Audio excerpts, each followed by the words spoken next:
You know, I am totally on board with the lore of Avatar: The Last Airbender. They do a great job of building a world that feels real and believable. Characters that you really care about because they're well-rounded and likable. But really? Really? You're telling me I'm supposed to buy into this? Into a six-legged flying bison beaver bear that just flies around in the least aerodynamic way possible, weighs like 3,000 pounds and can still somehow manage to outmaneuver flaming cannons, fire bolts, and lightning? Well, yeah, actually, believe it or not, it's entirely possible. Using evidence from how things work on the show, practically everything we see done in the bending world is feasible using basic real-world scientific principles, meaning that the Avatar isn't just some mythic master of the martial arts, he's also got himself one heck of a killer science fair project.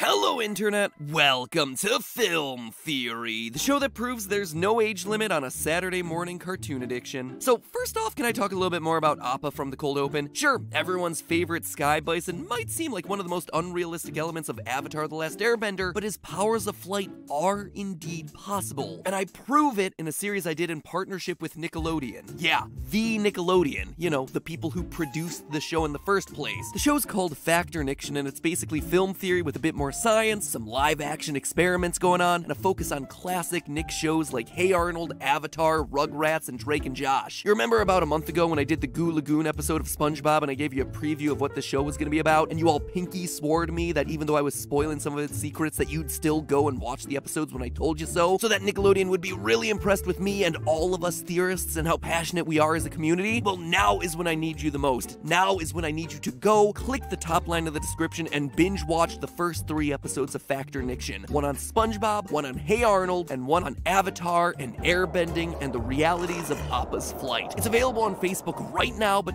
don't worry, you don't need a Facebook account to watch. That said, if you do happen to have a Facebook account, please do me a favor and leave a comment saying how excited you are to see me working with Nickelodeon, okay? It's like a dream come true getting to do something with them, and I would love to do more, but in order to do that, I need to prove that people liked watching the show in the first place. So thank you so much in advance for doing that for me. It helps more than you could possibly know. But now, onward with a different but very related episode, waterbending. To me, Avatar: The Last Airbender is one of the most exciting fictional worlds ever created. A world with 4 major tribes: the Air Nomads, the Earth Kingdom, the Fire Nation, and the Water Tribes. Within each group are individuals with the power to manipulate the given element: air, earth, fire, or water. These are our benders, with bending being 1 part ancient martial art and 1 part naturally given skill. However, across time, there will always be 1 person who can master all 4 of the elements. That person is the Avatar. Basically the embodiment of a great spirit of light who's tasked with keeping all the elements in balance. When the show starts, we meet Aang, a 12-year-old, or 112-year-old airbender who's just been named as the next Avatar. He's told that the Fire Nation with all its firebenders have started barbecuing the other groups, and now he only has a few mere months to master all 4 elements to save the world. No pressure there, right? When I was 12 years old, the biggest thing I had to worry about was my complexion. Whew, boy, I was a pimply pat. For years, I've wanted to talk about the science behind some of these abilities, and with the recent announcement of the Netflix Avatar remake, I finally have myself a good excuse. Because the great thing about this show is its logic. Sure, lots of what we see on screen is magical, but it's magic that makes sense. Highly advanced waterbenders can manipulate the human body because, you know, the human body has a lot of water in it. Advanced earthbenders can bend and warp metal because of the mineral deposits hidden deep within the ore. But not only does the progression of abilities featured in the show make logical sense, but they also make scientific sense. When you stop and look at what exactly benders can and also can't do with their respective elements, the magic of it all really just boils down to each bending type mastering control over 1 key scientific principle. So with 4 types of bending I can theorize about, we have between now and when this new show comes out to make it through all the science of these cool abilities. So today I'm tackling what is literally the coolest bending style of them all, water bending. And by coolest I mean temperature-wise, because we're dealing with ice and tribes that are located at the Arctic poles. I'm not trying to pass any judgment here on specific types of bending, even though we know that earthbenders are objectively the best. So the question today, how can you waterbend like Katara simply by using real-world science? Yip, let's get started. Now first, as we get started on this epic multi-episode journey, let me lampshade a little bit. Obviously, I'm not claiming that the powers we see in Avatar: The Last Airbender are real, or can be directly replicated via science. The show clearly conveys bending as an art form, not a science, and elemental manipulation is done through mastery of the different martial arts. So in that way, I'm not trying to explain away anyone's powers. I instead want to look at the reality of making water behave like it does on the show based on the rules that we see on the show, and then talk about the science that would theoretically make it happen. What forces could make water move around like that, or change to ice, or generate a spontaneous tidal wave? You could say this is all just a theory, but why would you? It's a silly catchphrase. To its credit, the show provides a lot of information about elemental bending, and water gets some of the most solid evidence. For instance, the show establishes early on that celestial forces have a huge impact on bending ability, especially when it comes to water and firebenders. We learn early in the series that firebenders have been able to overpower all the other nations because they siphoned power off of Sozin's Comet, a fiery comet that passed by Earth and bestowed its flaming energy to the Fire Nation. Our hero Aang is forced to train as quickly as possible to acquire his avatar abilities because Sozin's Comet is on its return trip, giving the Fire Nation so much power that not even the Avatar will be able to stop them. Similarly, for the Water Tribe, we learned that their powers are strongest during a full moon. The waterbenders draw their power from the moon,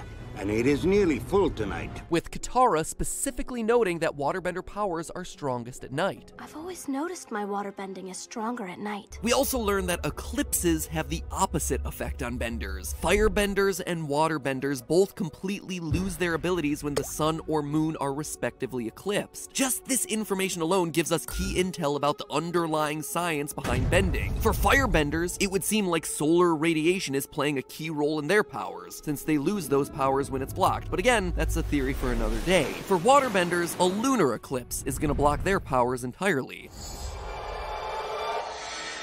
Now, the moon doesn't emit any sort of solar radiation per se, but it does exert another major force on Earth: gravity. Gravity from the moon is, in fact, what makes all water on Earth bend in the first place, in the form of ocean tides and currents, all caused by water sloshing around on the face of the Earth. It's pulled, literally bent outward by the gravity of the moon on one side, and then sloshes back on the far side of the Earth, effectively creating these bulges on either side of the world where the high tides are, while the water in the middle is being sucked out, creating low tides. And the show absolutely knows that this connection exists, and it does a really good job of reflecting it as a basic property of waterbending. From the earliest episodes, Aang and Katara practice push and pull bending, creating tides. It's literally the first waterbending move that Aang learns, mimicking the moon's tides to create waves. And they use this basic skill a lot, to wash people out to sea or unbeach boats that they need to commandeer, all starting with the fundamental idea that tides are controlled by the gravity of the moon. So that's cool and all, but I hear you asking, what about this? Or this? Or this? Well, as good of a start as gravity is, we know that things are going to start to get a bit more complicated as we dip our toes into advanced water bending. From the water whip, the water shield, ice bullet, and good old puddle to the face. This level of precision makes our gravity explanation feel a bit laughable. I laugh at gravity all the time. Gravity. So scientifically, there has to be something else layered on here that's going to allow benders to control water more directly. The good news for all us aspiring avatars is that it's theoretically possible to bend water, not with Tai Chi or hand waving or various stances, but with the powers of electromagnetism. Now, most of us are generally aware that water is electrically conductive, but not necessarily for the reasons that we expect. It's not the water itself that's electrically conductive, it's actually the salts that exist within the water. Regardless though, it's the reason that you don't go swimming in a lightning storm, or do your hair in a bathtub. It's because the salts within the water are super conductive, and lightning, or electricity flowing from your wall socket, loves to run through it, and as a result will also run through you if you happen to be swimming in it. But electrically charging that water isn't going to do anything to make it move. It just makes it more dangerous. That's why bending also requires the magnet part of electromagnetism. If someone were to ask you if water is magnetic, most of us would say no, right? Doesn't contain any sort of iron or metal, doesn't really seem to do anything when I wave my magnet at it, but that's not entirely correct. The truth is that water is actually diamagnetic, meaning that any magnetic field, whether positively or negatively charged, is actually gonna repel water. So if you put a magnet near some water, you'll see the water is being very slightly bent by the magnet, pushed away from the magnetic field. Now, in this experiment, we have two syringes that are filled with equal amounts of water set to a string that'll allow them to freely rotate, right? So if we present one of the sides with a magnetic field, what we should see is the water start to bend away from those magnets. In turn, the syringes will start to spin away from that magnetic field. This is because of the diamagnetic properties of water. Where water isn't magnetic, it actually rejects magnetism and thus wants to move away from it. And that's exactly what we see happening right here, right? Where the syringes were level to the camera at a certain point, now you start to see them moving slowly away, rotating away from the magnetic field that I'm holding them to on this one side. And now if we present it in the opposite direction, you can see that now the syringes are moving the opposite way. This is to prove that it is indeed the magnetic field that's causing this rotation and nothing else. This is quite literally water bending at a microscopic level, where the magnetic fields are pushing the atoms of the water away in the syringe. So theoretically speaking, a water bender could do the exact same thing. By creating electromagnetic fields that are strong enough, they can actually push the water away from themselves, creating all the really cool, awesome moves that they see them do in the show. Science and magic and bending. Now, if you're a physicist, this explanation is going to be pretty simplistic, but for our purposes, it actually explains a lot of things that we see play out in the series. Waterbenders rarely touch the water as they're bending it, which makes sense because the water is always being repelled from them, and the intricate curves and shapes that you see them making are coming from the electrical field that's applied to the water. Water molecules generally have a small negative electric charge, so by creating small electrical fields that are also negative, because like charges repel each other, waterbenders could theoretically redirect the flow of the water midstream, creating swirls, spears, bubbles, whatever they wanted, which is exactly what we see them creating with more and more precision over the course of the show. Early waterbending moves focus on establishing an electromagnetic field for simple shapes, but once the bender learns to control the fields with greater precision, it's only a matter of time before they're water spearing it up with the best of them. We also know that we're specifically dealing with electromagnetism and not simply magnetism from an unlikely source, the Fire Nation. Just like water and firebenders are related by their reliance on objects in outer space, they're also linked by their manipulation of electricity and charged particles. In the Season 1 episode The Storm, we see our first instance of lightning redirection, as Uncle Iroh saves Zuko's boat from an electrical strike. We find out later that he learned this ability by studying waterbending philosophy, i.e. studying electromagnetic fields that could be created in the air to repel charged lightning particles and bend them away from their target. The technique I am about to teach you is one I learned by studying the waterbenders.